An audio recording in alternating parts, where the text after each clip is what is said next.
Mes frères, mes sœurs, cousins, cousines, on a changé de studio pour vous parler de ce combat phénoménal. Le combat qui unifiait les ceintures depuis 99, Lennox Lewis l'avait fait. Plus personne n'avait réussi à unifier les couronnes. Alors Ariad Abdelkissi, qui allait réunifier les couronnes? Il y avait Alexander Usyk d'un côté, 1m91, 100 kilos. Et de l'autre côté, il y avait le Gypsy, il y avait Tyson Fury, 2m6, 118 kilos. Une montagne que Usyk devait abattre. Et moi, dès le départ, en regardant les premières images, je me dis, bon Dieu, comment est-ce qu'il va faire? Salut tout le monde, bonsoir, bonjour. Je ne sais pas à quelle heure ils vont nous regarder, mais en tout cas, oui, c'était une montagne à abattre. D'ailleurs, le pronostic. Le pronostic, tu l'avais donné. Tu avais dit Fury, à la 8e reprise, il aura fatigué Usyk, et entre la 8e et la 10e, il va faire la différence. Ah oui, c'est le contraire qui s'est passé. Mais tu avais raison, parce que reprise 1 et 2, c'est Usyk. Reprise 3, 4, 5, 6, 7, c'est Fury. Et à ce moment-là, on se dit Usyk, c'est fini. Parce que dans son coin, d'ailleurs, il est marqué, il est fatigué, il est ouvert. Il dit da à son entraîneur pour lui dire « Ok, je comprends ce que tu me dis, mais je suis foutu, je suis crevé. » Et à la 8e, il y a ce coup qui part, il y a ce grand cross du gauche qui pète le nez de Fury, et là, tout change. Ouais, c'est un large crochet, un swing qui a pris Fury au nez, en plein nez. Ça, je peux te dire que ça fait très très mal. Et d'ailleurs, il se touche le nez et il lui dit « J'ai qu'un nez, mais tu me l'as pété là. » tu vois. Et le nez, c'est quelque chose d'horrible. Hein. Quand tu prends le coup, je me rappelle d'un combat... Francesco Damiani, médaille d'argent aux Jeux Olympiques. Contre Karl Mercer. Il menait les rounds, il menait le combat et il a pris ce coup. Et c'est surtout quand tu le prends comme ça. Ouais. Si tu le prends comme ça, c'est une grande différence. Mais quand tu le prends sur le côté là... Tu as combattu Damiani, hein? Oui, j'ai combattu. Tu as combattu Damiani. Il m'a battu au point. Tu t'as battu au point. Ouais, je représentais la Belgique cette année-là. Mais quand même, c'était un champion extraordinaire, Damiani. Mais bon, pour revenir à notre combat. Revenons alors. Donc il lui pète le nez à la 8e. Et là, il lui donne ce fameux coup qui a fait que, voilà, il a pris l'ascendant.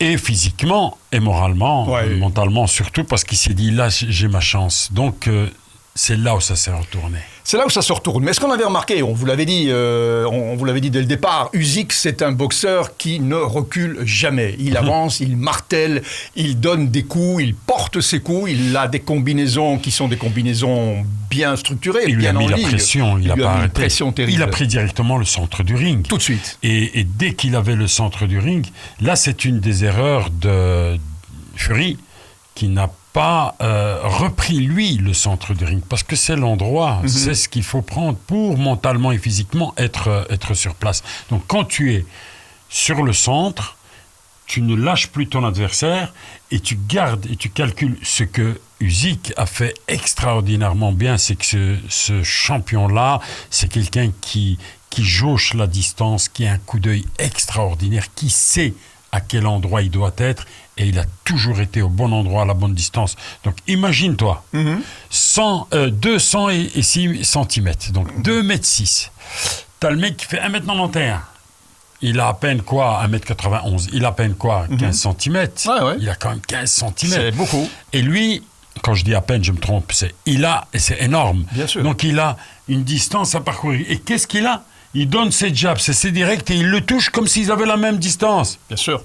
Comme s'ils avaient la même taille. Et puis il a une allonge de 2m13, notre ami Fury. Et donc il a une allonge qui lui permettait de garder Usyk à distance. Mais on sait que Usyk, c'est le champion du monde de la gestion de la distance. Absolument. Il arrive à photographier, d'ailleurs, dans le round 1 et 2, il essaye de trouver la distance et il finit par la trouver, même s'il subit le round 3, 4, 5, 6, 7, parce qu'il le subit physiquement. Fury domine à ce moment-là. Et puis, Fury touche très durement au corps, avec des coups simples, des uppercuts simples, des coups isolés, parce qu'il n'a jamais vraiment doublé ni sa gauche, ni balancé sa droite. Il s'est peut-être dit, Abdel, mais je me trompe, un coup va suffire à un moment donné pour lui faire très très mal. Et d'ailleurs, j'ai cru qu'un de ses coups au corps était passé suffisamment pour le mettre au sol. On voit que Usyk a très mal au round 6 ou 7. Et donc, on se dit, c'est peut-être la bonne technique. Taper très très dur à certains moments mais ne pas chercher les combinaisons que Fury, manifestement, n'a pas essayé de faire contre Usyk. Mais il a résisté, le champion ukrainien. Il a résisté et il a recommencé à boxer, comme tu dis, après ce cross qui a cassé le nez, qui a pété le nez de Fury. Et là, il n'y a plus rien qui l'a arrêté. Mais là, c'est le mental aussi, je pense. Il n'avait pas intérêt à lâcher prise. Alors, il y a une faute que font beaucoup de boxeurs. Et c'est malheureux à dire, mais les plus grands professionnels la font. C'est qu'il y en a certains, quand ils touchent l'adversaire, ils l'ont touché, ils se précipitent dessus de façon à ce que l'adversaire les tienne. Alors que ce n'est pas dans leur avantage. Ce que faisait Fury, il a touché, si tu te souviens, d'une droite, mais en plein, avec un uppercut. Oui, un uppercut. Il l'a pris, et qu'est-ce qu'il fait? Lui fonce sur Usyk et il le tient. Mais c'est pas à lui à faire ça, c'est à Usyk à essayer de foncer pour l'attraper. Pour faire passer les secondes difficiles, tout à fait. Qu'est-ce qu'il fait alors à ce moment-là, Usyk? Il en profite, il se repose un petit peu. Il suffit de 3-4 secondes pour reprendre ses esprits et de se remettre en garde. Et puis, de nouveau, étant un grand champion de ça, c'est de bien visualiser la distance et de garder de nouveau sa distance. Alors que Usyk, non, quand il l'a touché, il n'a pas foncé sur Fury. Non, il n'a pas foncé, il l'a étudié. Qu'est-ce qu'il a fait? Il l'a touché, et tu as ce petit pas de retrait ou petit pas arrière qui fait qu'il voit la situation, il jauge la situation et il redonne un deuxième coup. Tout ce que je dis, ça se passe en une fraction de seconde, c'est très rapide. Hein. C'est tu prends le coup et directement, bam, tu prends un deuxième, un troisième, et puis le gars, il est perdu. Tu ne laisses pas l'autre s'accrocher, alors que Fury, lui, c'est lui qui s'accroche. Alors, je vais arriver à cette 9e reprise parce qu'elle m'a quand même interpellé. Je me suis posé beaucoup de questions. La 9e reprise, c'est un orage gigantesque qui s'abat sur Fury. Là, vraiment, Fury, je ne sais pas combien de fois il a eu ce cas de figure contre Wilder. Il l'avait eu. Non, mais celui-là, jamais. Mais celui-là, à ce point-là, de prendre autant de coups et d'être balancé comme ça, de corde en corde, en fait, il était KO debout. Et ce qui s'est passé, c'est qu'il était en réalité KO debout contre les cordes. Et ça, j'ai pas compris, Abdel, il va falloir que tu me l'expliques. Pour éviter toute polémique et pour qu'on ne pense pas que l'arbitre a fait une faute, une erreur, ou carrément aurait peut-être été complice de quelque chose, pourquoi l'arbitre n'a pas stoppé le combat et donné Usyk vainqueur? Puisqu'en réalité, il pouvait le faire. Il pouvait stopper le combat. Fury était... Ce qu'aurait fait beaucoup d'arbitres. Ce qu'aurait fait beaucoup d'arbitres, à juste titre d'ailleurs, probablement, parce qu'il était en danger, là, Fury. Ok. Bon, à juste titre, jusqu'au moment où on va avoir une petite explication. Ouais. Tout d'abord, la première chose, juste avant ça, c'est qu'il a manqué de présence d'esprit, Fury. Dès que tu prends un coup comme ça, où tu sens, où tu es à la merci de l'adversaire, où tes bras tombent ballants, mets un genou à terre. Ça, c'est la présence d'esprit qu'on n'a pas. C'est pas dans son mental. Hein. C'est pas grave. C'est une stratégie, la boxe. Mais il ne l'a pas dans son mental. Donc, c'est pas inscrit dans sa tête. Ça, malheureusement, si au moment où il prend le premier coup, il met un genou à terre, on va le compter. Ouais. Donc, on le compte, puis il se relève à l'aise et il reprend. Mais il aurait évité 12 coups. Il a pris encore un deuxième, un troisième. Il a ballotté avec un quatrième. Je ne sais plus si c'est 5 ou 6. Il en a pris beaucoup. Je pense 5, 6, ce qui est énorme. Oui. Parce que le plus grave, c'est pas le premier coup qui te met KO. C'est le deuxième qui vient sur le coup qui t'a mis KO. Et le troisième, il est encore pire. Et le quatrième, donc, normalement, tu tombes. Donc là, il a été costaud mentalement et physiquement, il est resté debout. Alors, explique-moi pourquoi l'arbitre, voyant le naufrage de Fury et voyant que Fury est en danger physiquement, pourquoi il ne stoppe pas. Bon, il y a beaucoup d'arbitres qui auraient pu arrêter le combat parce que quand tu prends tant de coups et qu'on voit que tes bras sont à terre, tu es KO debout, on arrête le combat. Ouais. Alors, qu'est-ce qui s'est passé? Cet arbitre a jugé, et là, je dirais à juste titre, qu'il tombait, mais il est tombé sur les cordes. C'est les cordes. Les cordes, c'est un obstacle. Ça fait partie. C'est comme s'il était tombé, donc il juge que le garçon est tombé sans toucher le sol, mais c'est les cordes sur lesquelles il est. En fait, il est tombé sur les cordes. Avachi. Il est avachi. D'ailleurs, regarde. Regarde bien le combat. Oui. Les bras, ils sont là. Bien sûr. Il n'est pas comme ça sur les cordes. Non, mais s'il était comme ça sur les cordes... Mais il est KO à ce moment-là. Là, il est KO. Donc, KO, je le compte. Et donc, l'arbitre n'a pas commis de faute. Non. Au contraire, c'est quelqu'un qui a une présence d'esprit, une lucidité dans ce championnat du monde, c'est terrible d'avoir des arbitres comme ça. Avant, on comptait debout. Avant, on comptait debout. Oui, dans le temps, on avait le compte debout. Oui, tout à fait. Donc, mais depuis, je ne sais plus quand, ça fait pas mal depuis quelques années, aujourd'hui, si tu ne réagis pas après une avalanche de coups, on arrête pour ta sécurité, évidemment. Absolument. Mais voilà, donc l'arbitre n'a pas commis de faute, et heureusement pour Fury que c'était à la fin du round. Donc alors là, ça c'est le hasard, évidemment, qui fait qu'il est sauvé et par cette lucidité de l'arbitre, et par le gong, sauvé, saved by the bell, il l'est, mais ça c'est parce que le round s'achevait, et en effet, il est sauvé par le gong. Mais à ce moment-là, il y a le round 10, 11, 12. Et alors, tu me corriges si je me trompe, mais j'ai l'impression qu'à ce moment-là, Fury n'a pas pris pleine conscience qu'il était en désavantage. Il a pensé, je pense, sincèrement, d'ailleurs il le dit après le combat, I've won the match. Même les arbitres se sont trompés. I've won the match, mais c'est pas grave, il y aura en effet un match revanche. Mais il boxe le round 10, 11 et 12 comme s'il avait un avantage, alors qu'il est en désavantage. Ben écoute, tu sais, quand tu es sur le ring et que tu boxes et puis que tu entends de ton coin te parler, c'est une chose. Quand tu es, comme toi, un spectateur objectif à l'extérieur, c'est une deuxième chose. Alors, regarde, dans les 3 arbitres, est-ce qu'on peut critiquer absolument celui qui n'est pas comme nous? Il y en a un qui donne victoire à Usyk.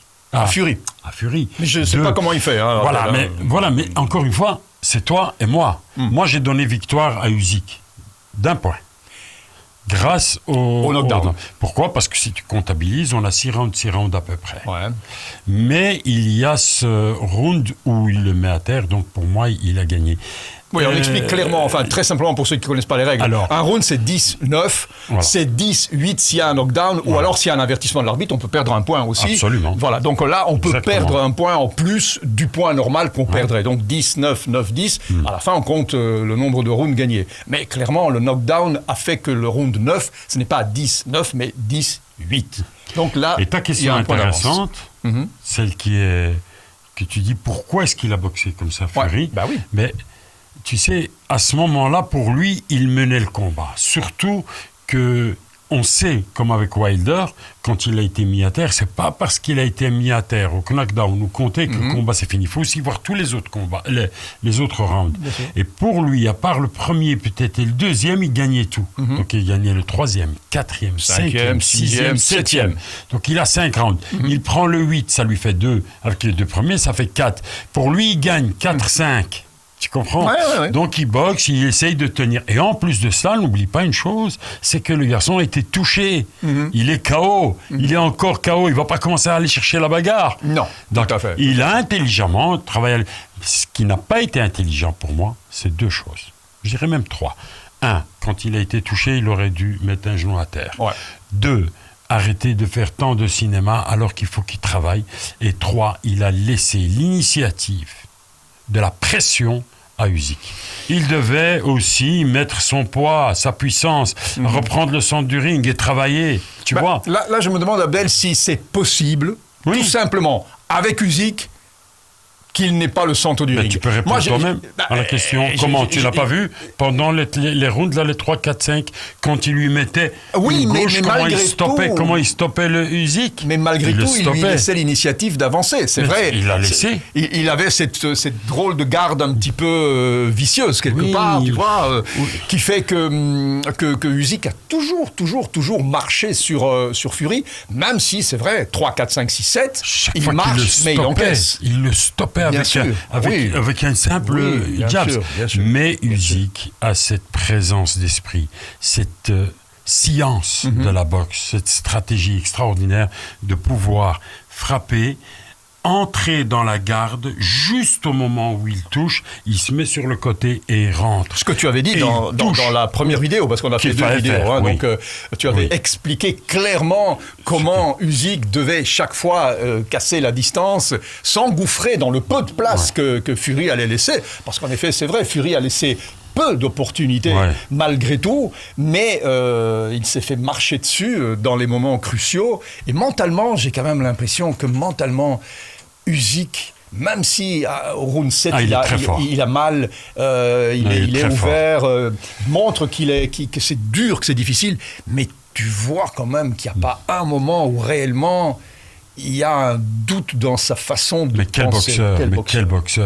Quel boxeur dans sa science, dans sa force, dans sa vitesse, dans son jugement de la distance, ce déplacement, il se désaxe au bon moment, il touche, il revient de l'autre côté, il vient en arrière, mais il est toujours sur son adversaire. Et quant à c'est inimaginable quand on voit 2,6 m 118 kg, je veux dire, ça a l'air facile en théorie de casser la distance, mais c'est un petit peu un ours contre un grizzly, je veux dire. Usyk est vraiment un grand champion, et aujourd'hui, il l'a vraiment prouvé après Joshua, et après Dubois, après maintenant c'est le champion, il a unifié toutes les couronnes. Il le mérite vraiment. Qu'est-ce qu'on peut dire à Usyk? On peut rien lui dire. C'est vrai qu'il me fait penser un petit peu, je sais pas ce que tu en penses, mais dans les boxeurs récents, ou pas en tout cas très anciens, mais je pense qu'il a cette même vitesse, cette même capacité de travailler, cette même faculté. Mike Tyson. Et Holyfield aussi. Oui. Holyfield aussi. Et il a la pression de Mike Tyson sans évidemment avoir ce travail en 8. Et la science d'Holyfield. Non, mais il a la science d'Holyfield, ça c'est sûr. Ouais. Et il a cette pression qu'il a, il est toujours sur l'adversaire, mais d'une énorme intelligence. Alors, voilà, mes frères, mes sœurs, cousins, cousines, on vous adore. Je sais que ce serait beaucoup plus amusant pour vous s'il y avait eu un boxeur de couleur, il faut dire la vérité. Ouais. Nos vidéos fonctionnent très très bien sur YouTube, un petit peu moins bien sur Facebook quand on parle de boxe, alors quand on parle de foot, c'est génial des deux côtés. Ce serait bien évidemment d'avoir peut-être un jour Bacolé qui arrive à ce niveau-là. Là, je suis sûr qu'on aurait nos amis qui nous suivraient. Ah oui, nos Bacolé, ce serait magnifique. Tu aimes bien Bacolé? Ah, moi j'adore. Ouais. J'adore parce que c'est un homme avec un cœur énorme, et quel boxeur aussi, quel boxeur, et surtout s'il prend du sérieux. Quand je dis sérieux, je ne dis pas qu'il n'est pas sérieux, mais j'ai l'impression que s'il a un entraînement très sérieux, il peut perdre 5 ou 6 kilos qui sont superflus, il va gagner en puissance, en explosivité, et c'est quelqu'un qui va étonner tout le monde. Bon. Et en plus, parce que je suis africain. Voilà. Non, sincèrement, c'est un grand boxeur, et j'aimerais qu'il aille très loin. Ah, mais moi aussi. Bon, il y aura une revanche, Abdel, tu le sais, puisque à la fin du combat, Fury a dit OK, il a embrassé, il a beaucoup embrassé Usyk, mais vraiment on voit qu'il est affectueux au fond. Il est respectueux, il est très respectueux. Il l'a embrassé, il l'a remercié, et il a dit bon, moi je pense que j'ai gagné. Les arbitres ont jugé autrement, mais je pense que j'ai gagné. Mais c'est pas grave puisque dans le contrat il y a une clause de rematch. Donc il demande à Usyk sur le ring à la fin, est-ce que tu es d'accord si on fait le rematch? Et Usyk il rigole. Il dit si on s'est amusé une fois, on s'amusera 2 fois. Et donc voilà. De pronostic. Hein. Donc je ne pronostique plus. Donc en octobre, normalement, il y aura la revanche de cette fantastique bataille qui a eu lieu à Riyad, qu'on a adoré vous commenter dans ce studio différent que celui qu'on utilise d'habitude. Et c'est avec grand plaisir qu'on l'a fait. Abdel, en tout cas, merci. Tu as vu que ton ami Jean-Claude Van Damme était présent hier, hein? Il était dans la salle. Oui, et, tout à fait. Et voilà, donc si vous avez envie de voir Abdel, retrouvez les films dans lesquels il a joué. Le Grand Tournoi, par exemple, avec Roger Moore et Jean-Claude Van Damme, où tu jouais le méchant. Mais surtout, disons, mon prochain film que j'ai réalisé moi-même. Voilà. Mais ça, on en parlera un jour. Oui, on en parlera, évidemment. Il arrive. Quand le moment sera venu. À très vite, à bientôt. Ciao. Salut. Merci Abdel.